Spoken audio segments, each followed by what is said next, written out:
Step into the Timeless Tales library, where each story unfolds like a soft whisper, guiding you gently into a realm of restful calm. I'm Theodore, your host, and tonight I'll weave a tranquil tale to quiet your thoughts and lull you towards slumber. The Timeless Tales library thrives thanks to the support of listeners like you. If these stories bring you peace, please subscribe to help us keep crafting these serene escapes. As you cozy up, drop a comment below to share where you're tuning in from tonight, and tell us a destination you'd love a story to transport you to. Perhaps Prague, Kauai, the Andes, or Yosemite. Your dreams light the way for our little library's glow. This story is about a magical neighborhood bakery where the rain falls soft and steady on a Thanksgiving evening, and the windows glow golden with warmth and welcome. One by one, beloved characters from cherished tales find their way through the storm to Dorothy's door, drawn by the scent of cinnamon and nutmeg, by the promise of shelter and sweetness.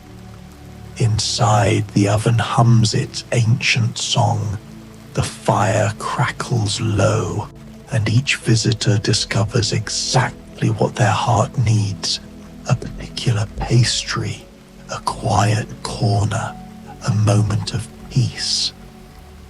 As the storm whispers against the glass and the bakery fills with gentle conversation and grateful hearts, the evening settles into something timeless, a gathering of old friends who've never met before, sharing treats and stories while the world outside grows soft and still. Now, exhale slowly and let your mind become as still as a mirrored surface. You're entering the Library of Reflections, a quiet hall in the Timeless Tales library where every book holds a mirror on its cover. This library contains stories of who you are, who you have been, and who you are yet to become. The air is still and calm, and the only light comes from the soft, diffused glow of the mirrored covers. Feel your body sink into your bed, your own private space in this chamber of mirrors. Relax your shoulders, your jaw, and your hands. Let the quiet stillness of the room reflect into your mind, calming any busy thoughts or feelings. Open the first book. Let the stories of the Library of Reflections show you a peaceful, true version of yourself, a reflection of pure calm. A cozy rainy day. Dorothy Bakery, on a Thanksgiving evening. The rain began just after sunset, gentle at first, then settling into that steady autumn rhythm that turns the world soft and grey and distant. By the time the street lamps flickered on along Maple Street, the storm had wrapped the neighborhood in its quiet embrace, and every window that glowed with light seemed like a promise of warmth and welcome.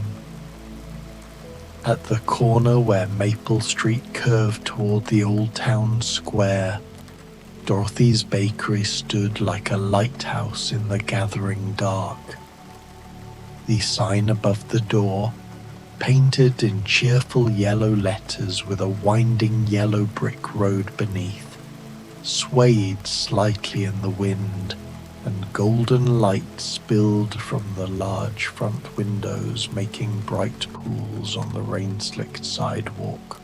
Inside, the ovens hummed their ancient comforting song, and the air was thick with the scent of butter and brown sugar, cinnamon and nutmeg, vanilla and chocolate, and something else.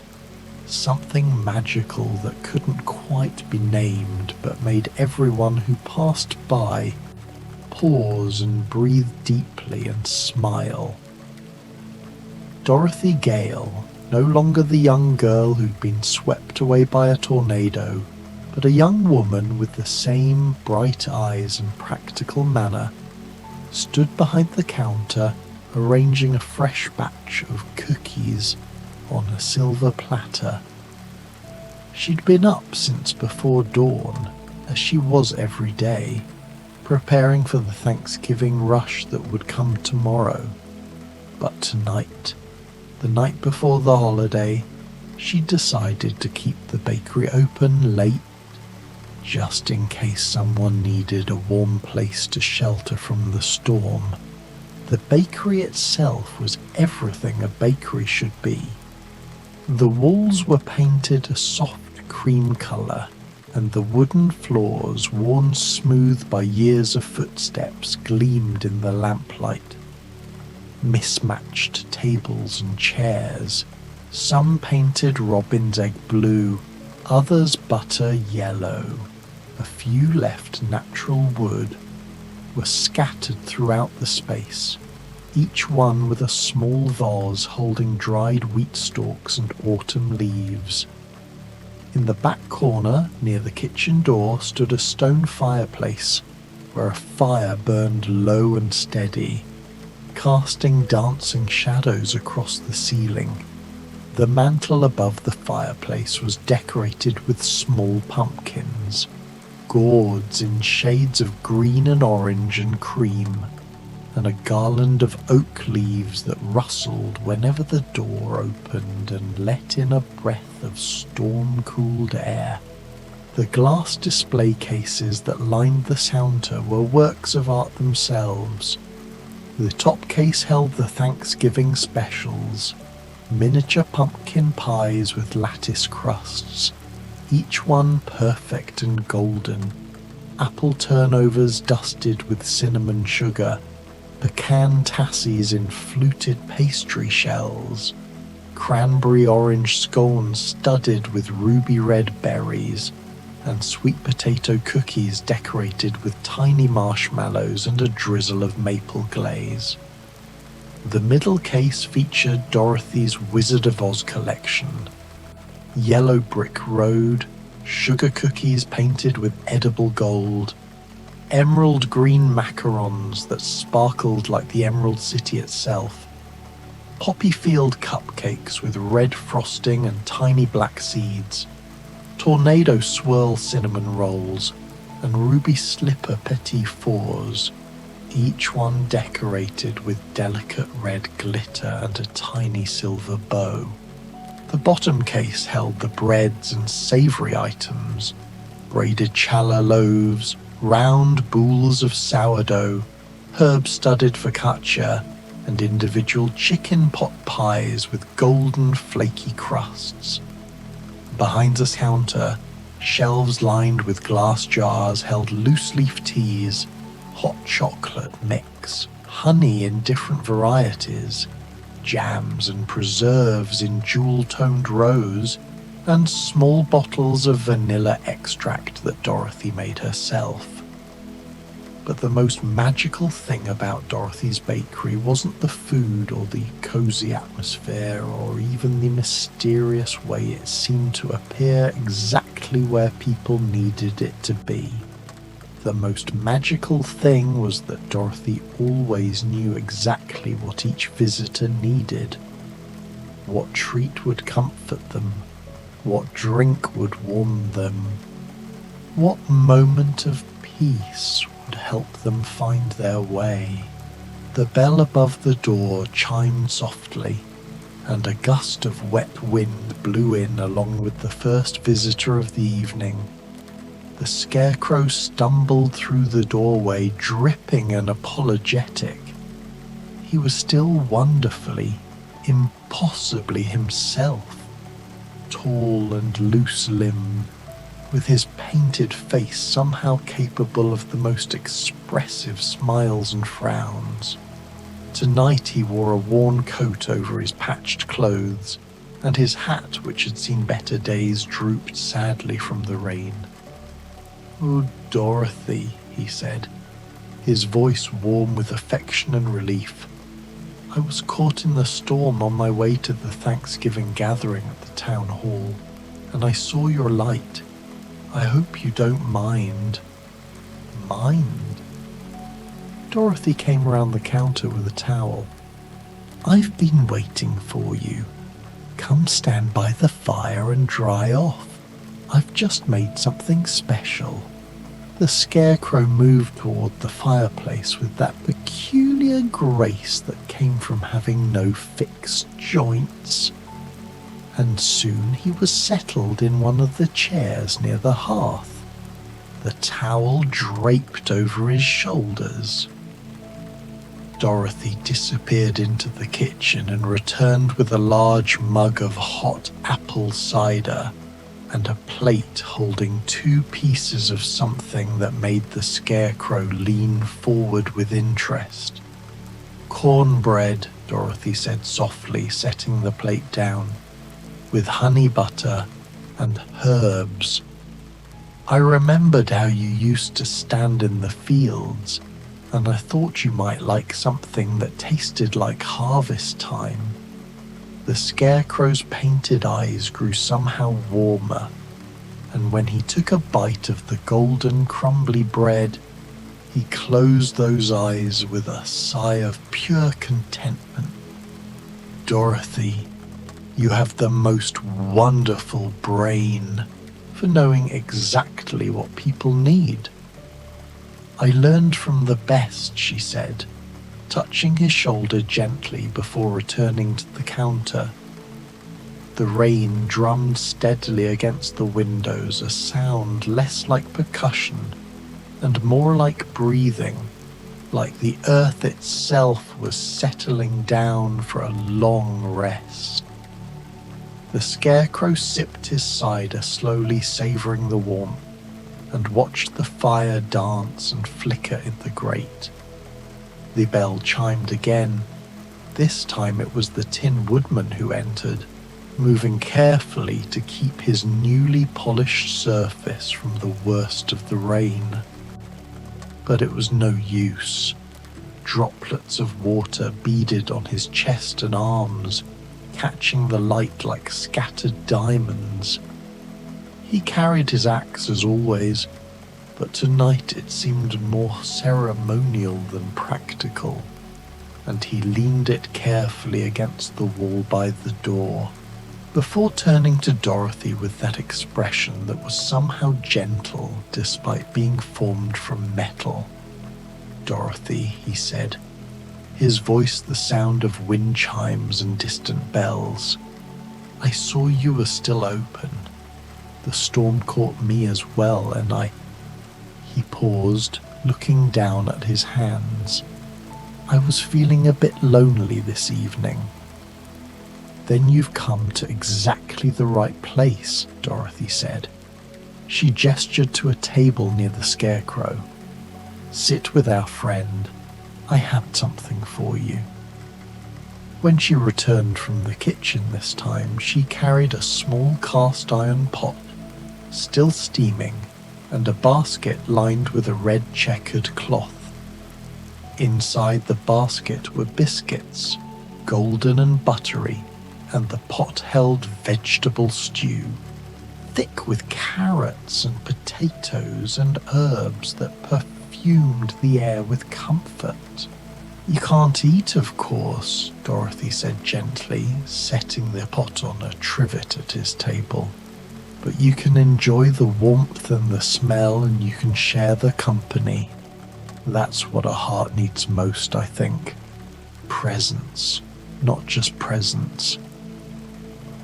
The Tin Woodman's eyes glimmered with something that looked very much like tears, though of course he couldn't cry. "You understand perfectly," he said softly. The Scarecrow reached over and patted his friend's arm, and the 2 old companions sat together in comfortable silence, watching the fire and listening to the rain while Dorothy moved quietly behind the counter, humming a tune that might have been "Over the Rainbow," or might have been something older, something that existed before songs had names.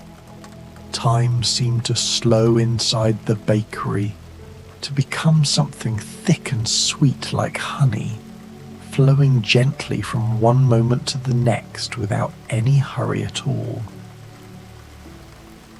The next arrival was heralded by a tremendous shake of the doorframe, and a gust of wind that made the fire leap and dance. The cowardly lion stepped inside, his great maned head lowered against the storm, his fur matted and dark with rain. He shook himself vigorously just inside the door, sending droplets flying, then looked around with those large expressive eyes that held more courage than he'd ever believed possible. "Dorothy," he rumbled, his voice the sound of distant thunder but gentle, always gentle. "I apologize for my appearance. The storm was fiercer than I expected." "You look wonderful," Dorothy assured him, bringing another towel, this one large enough to drape across his broad back. "Come in properly and warm yourself. There's plenty of room." The lion padded across the floor to the fireplace, where he settled on the braided rug with a contented sigh. The Scarecrow and the Tin Woodman greeted him warmly, and soon all three of Dorothy's old friends were arranged around the fire like figures from a beloved painting. For the lion, Dorothy brought a massive bowl of beef and barley soup, rich and nourishing, and a pile of fresh rolls still warm from the oven. "It's made with love," she told him, "which is the best ingredient for courage." The lion bent his great head to the bowl, and for several minutes there was only the sound of his contented eating, the crackle of the fire, the murmur of conversation between the Scarecrow and the Tin Woodman, and the endless soothing whisper of rain. The bakery was filling with warmth now, with more than just heat from the ovens and the fireplace. It was filling with the warmth of friendship, of shelter, of being exactly where one needed to be. When the bell chimed again, it admitted a young woman with two bright red braids and a face full of imagination and intelligence. Anne Shirley stamped her feet on the mat just inside the door and looked around the bakery with the kind of appreciation that came from a soul that noticed beauty everywhere it appeared. "Oh," she breathed, her grey eyes wide and shining. "This is exactly like something from a storybook. The most delightfully cozy place I've ever seen, and I've imagined quite a few cozy places in my time." She looked at Dorothy hopefully. "I don't suppose you're still serving?" "I was on my way home from the library and the storm came up so suddenly." "We're always serving when someone needs us," Dorothy said with a smile. "Please choose wherever you'd like to sit." Anne gravitated immediately to a small table near one of the front windows, where she could watch the rain stream down the glass and see the distorted, lovely patterns of the street lamps through the water. Dorothy brought her a pot of tea, Prince of Wales blend, black and fragrant, and a three-tiered serving tray that made Anne gasp with delight. On the bottom tier were tiny sandwiches, cucumber and cream cheese, egg salad on wheat, turkey with cranberry on white bread cut into triangles. The middle tier held scones, both plain and studded with currants, with small pots of clotted cream and strawberry jam. The top tier was pure whimsy, miniature raspberry tarts, lemon curd tartlets, chocolate-dipped shortbread, and tiny frosted cakes decorated with autumn leaves made of marzipan. "This is positively magnificent," Anne said, her voice hushed with reverence. "It's exactly what I would have ordered if I'd known such a thing existed to be ordered." "How did you know?" "Sometimes we just know. Dorothy said simply. Annie poured herself a cup of tea and selected a scone, splitting it carefully and spreading it with cream and jam. She took a bite and closed her eyes, savoring not just the taste but the entire experience, the warmth of the bakery, the sound of the rain, the company of strangers who felt somehow like friends, the sense of being held by the moment itself. The door opened twice more in quick succession. First came Jo March, her cheeks flushed from running through the rain, her hair in wild disarray, her eyes bright with the exhilaration of the storm and the promise of warmth. She wore a somewhat threadbare coat and carried a satchel that undoubtedly held a notebook and several pencils. "Is this Dorothy's bakery?" she asked, slightly breathless. "I've heard it mentioned but never managed to find it before. What luck that the storm drove me this direction." "Welcome," Dorothy said. "Find a seat. There, perhaps, near Anne." Jo needed no further invitation.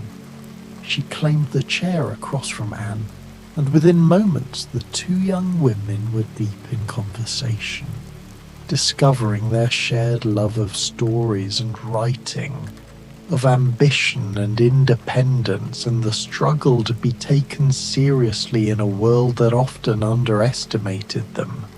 Dorothy brought Jo a mug of hot chocolate topped with whipped cream and a slice of apple pie with a crust so flaky and perfect it might have been created by angels.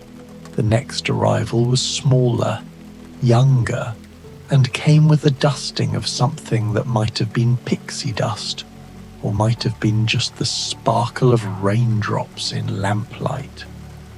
Peter Pan tumbled through the door more than walked through it, his eternal youth and energy evident even in the way he shook off the rain. "What's this place, then?" he asked, looking around with bright, curious eyes. "Some kind of never bakery." "Just a regular bakery," Dorothy said, but her smile suggested otherwise. "Are you hungry?" "Always," Peter declared. He spotted the lion by the fire and his eyes went wide. "Is that a real lion? How capital." "Quite real," the lion rumbled, amused, "and quite friendly. You're welcome to come closer if you'd like." Peter darted over to the fireplace, and soon he was sitting cross-legged on the floor near the lion's great paws, regaling the three friends from Oz with tales of Neverland while they listened with the patience and kindness of those who had been on their own adventures and knew the importance of a good audience. Dorothy brought Peter a plate loaded with treats that would appeal to a boy who never grew up. Chocolate chip cookies still gooey from the oven, a brownie cut into the shape of a star, candied ginger, and a tall glass of cold milk. Peter ate with enthusiasm, though he paused frequently to gesture wildly as he told his stories, and the scarecrow had to duck more than once to avoid being accidentally smacked by a flying hand. The rhythm of the evening had settled into something perfect and unrepeatable. Conversations wove through the space like golden threads. Jo and Anne discussing their writing ambitions, Peter entertaining the Oz trio with increasingly improbable tales, Dorothy moving between tables and kitchen with quiet grace, always appearing with exactly the right thing at exactly the right moment. When Alice arrived, she came with the distracted air of someone who had perhaps made several wrong turns, but was delighted rather than dismayed by where she had ended up. She was older than when she'd first tumbled down the rabbit hole, but she still carried that sense of curious wonder, of being open to impossibility. "I was looking for the train station," she said to Dorothy, "but I'm very glad I found you instead. This storm is quite something, isn't it? Very definitely raining, with no chance of unraining for some time, I should think. Would you like to wait it out here?" Dorothy asked. "Oh, yes, please. That would be very sensible, which is not always my strong suit. But I'm trying to be more sensible now that I'm older. Though not too sensible, of course. That would be dreadfully boring." Dorothy led her to a small table near the fireplace, and Alice settled in with a happy sigh.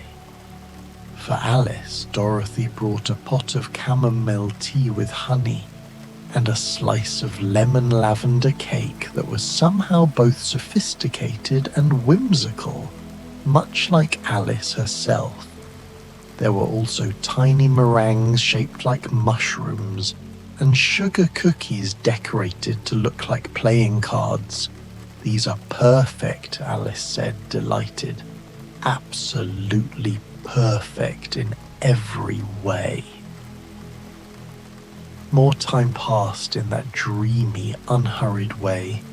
The rain continued its steady percussion against the windows and roof, and occasionally a gust of wind would rattle the sign outside, but these sounds only made the bakery feel more secure, more sheltered, more like a haven from the world. The door opened to admit Heidi, who brought with her the scent of mountain air despite the rain, and an inner brightness that seemed to warm the room even further. She wore a simple dress and a shawl, both damp from the storm, and her cheeks were pink with cold. "Guten Abend," she said shyly, then switched to English. "Good evening. I'm sorry to intrude. I was visiting a friend in town and the storm—" "You're not intruding at all," Dorothy assured her. "Please come in and get warm." Heidi gravitated to the fireplace, and the lion shifted to make more room for her on the rug. She settled beside him, her hand automatically reaching out to stroke his mane, and the lion purred, actually purred, with contentment. For Heidi, Dorothy brought a mug of hot milk with honey and a plate of treats that tasted like home: soft pretzels with coarse salt, butter cookies with jam centers, and a thick slice of fruit bread studded with raisins and nuts. Heidi ate slowly, savoring each bite, and told the lion quiet stories about the mountains and the goats and her grandfather, while Peter listened with unusual stillness, and the Scarecrow and Tin Woodman nodded their approval. The final arrival of the evening was Tom Sawyer, who burst through the door with all the energy and mischief of a boy who had never quite learned to enter a room quietly. He was drenched, his hair plastered to his head, but grinning broadly as if getting caught in a thunderstorm was the best kind of adventure. "Well, I'll be—" he started, then remembered himself. "Beg your pardon, ma'am. I didn't mean to drip all over your floor. I was headed home from fishing when this storm blew up from nowhere, and I saw your light, and I thought—" "You thought exactly right," Dorothy said, handing him a towel. "Dry off and come join everyone." Tom looked around the bakery, taking in the gathered characters with the sharp observation of a boy who made it his business to know everything interesting that happened in his vicinity. His eyes lingered on Peter Pan, the two of them recognizing kindred spirits immediately, and then on the magnificent lion, and then on the food in the display cases. "Is that pecan pie?" he asked hopefully. "It is," Dorothy confirmed. "And I think you need a large slice with vanilla ice cream if you'd like." "Yes, ma'am, I surely would." Tom claimed a chair near Peter, and soon the two boys were engaged in competitive storytelling, each trying to outdo the other with tales of adventure and narrow escapes. Joe and Anne listened with amusement, occasionally interrupting to point out logical inconsistencies, which only made the boys more creative in their explanations. The bakery was full now, full of life and warmth and the quiet joy of unexpected community. Dorothy moved among the tables, refilling teacups and coffee mugs, bringing fresh napkins, offering second helpings of this or that, always with a gentle word and a warm smile. As the evening deepened and the storm outside began to gentle itself, the conversations grew quieter, more reflective. Anne and Joe had moved from discussing their ambitions to sharing their fears, their vulnerabilities, and finding in each other a rare understanding. Alice had joined them, adding her own perspective from someone who had learned to navigate impossible situations with grace and curiosity. By the fire, Heidi had fallen into a comfortable silence with the lion and the scarecrow, while the Tin Woodman had joined Tom and Peter, listening to their stories with the patience of someone who understood that enthusiasm was its own kind of wisdom. Dorothy dimmed the lamp slightly, letting the firelight become the primary illumination. She brought out the last of the evening's special treats, a collection of Thanksgiving cookies shaped like acorns, leaves, and turkeys, each one decorated with care and artistry. She arranged them on a large platter and placed them on the table nearest the fire. "Help yourselves," she said softly. "These are my grandmother's recipe, passed down from her grandmother. They're meant for sharing, especially on a night like this." One by one, each visitor approached the platter and selected a cookie. They returned to their seats, and for a moment everyone was quiet, simply enjoying the sweet spiced flavor.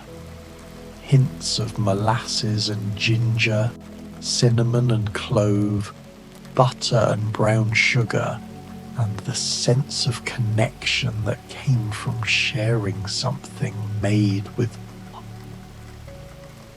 "I wasn't planning on celebrating Thanksgiving this year," Joe said quietly, breaking the silence. "My family is far away and I'm working on deadline, but this," she gestured around the bakery, "this feels like the real heart of the holiday." "Being thankful," Anne agreed, her voice soft and thoughtful. "Not just for the big, obvious things, but for the small moments, the shelter from the storm, the kindness of strangers, the perfect cup of tea, the perfect slice of pie," Tom added, grinning.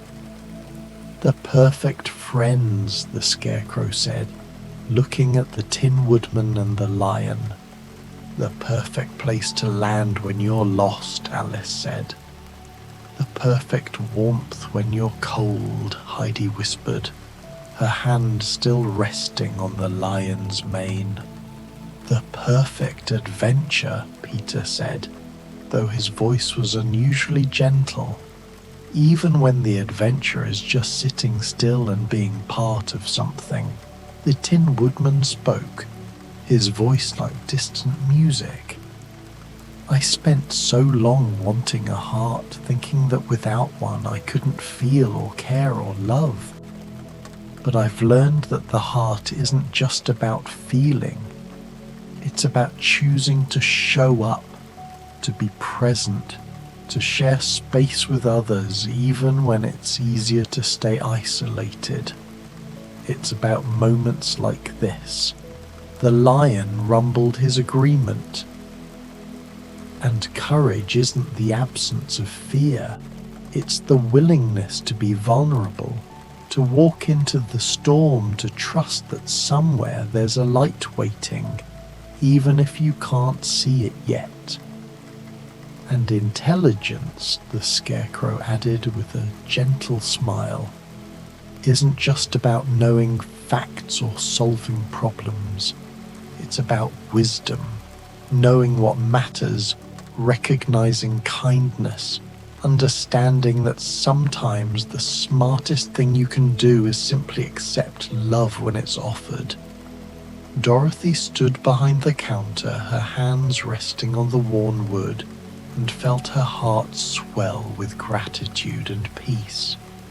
This was why she'd opened the bakery, why she worked the long hours, why she poured love into every recipe.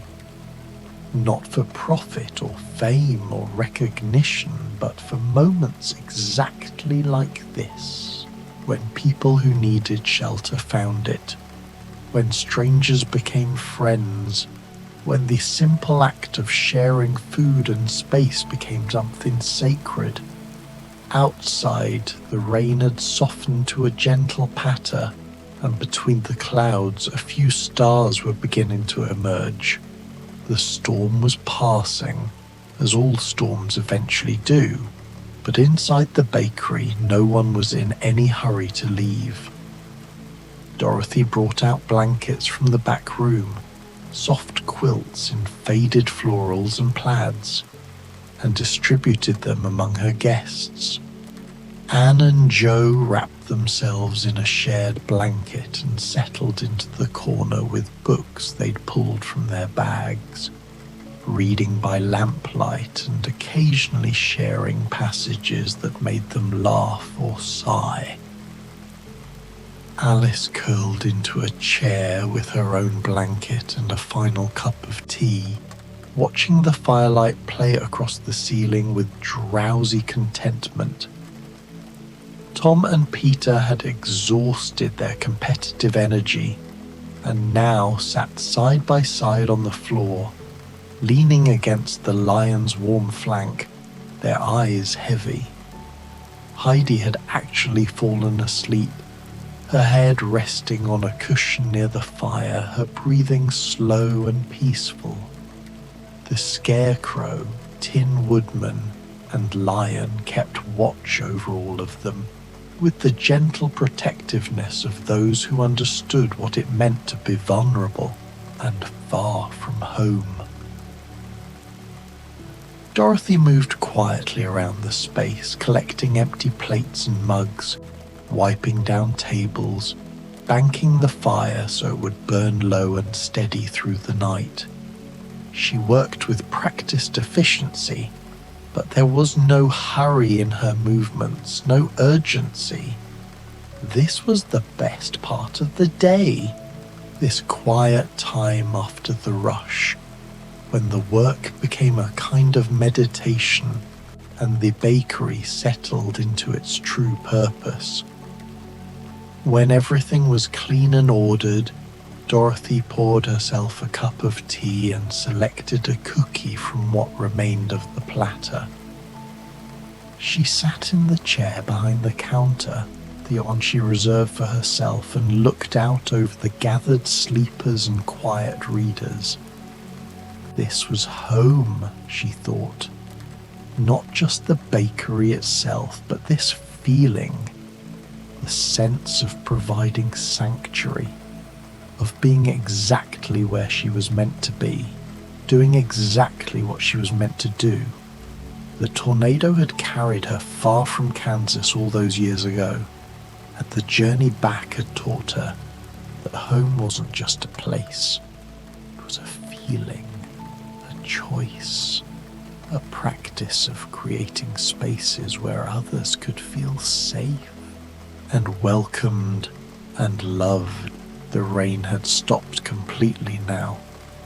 Through the windows, Dorothy could see the wet streets gleaming under the street lamps, and above, the clouds were breaking apart to reveal a sky full of stars. Tomorrow would be Thanksgiving Day, and the bakery would be busy with people picking up their pre-ordered pies and rolls and stuffing bread.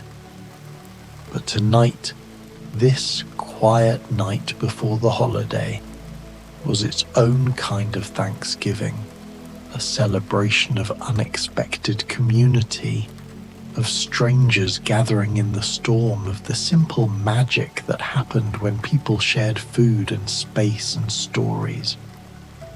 Anne looked up from her book and caught Dorothy's eye. She smiled, a slow, grateful smile, and mouthed the words, "Thank you." Dorothy nodded, smiling back, and felt a warmth that had nothing to do with the fire or the ovens. One by one, the others who were still awake began to drowse. Joe's head tipped onto Anne's shoulder. Alice's teacup tilted in her relaxing grip, and Dorothy gently took it from her before it could spill.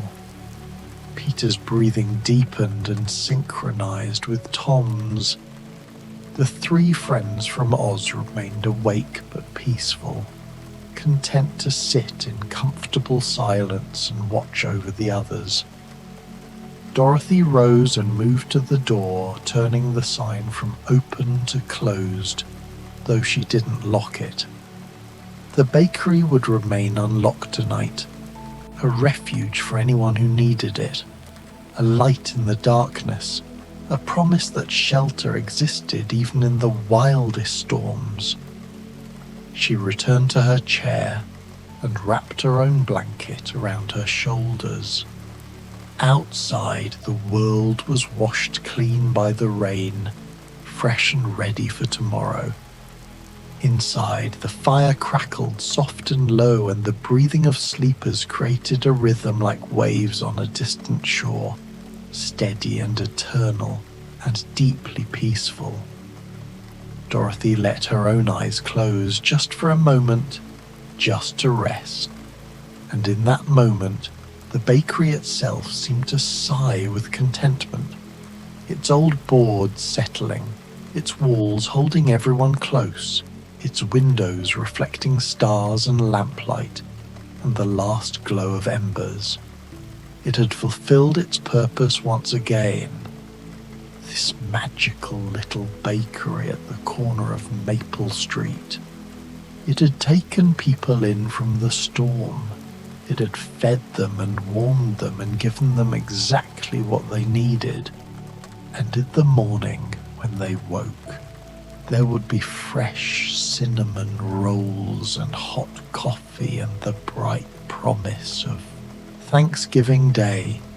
But for now there was only this, the peace of the present moment, the comfort of being together, the sweetness of rest after a long journey through the rain.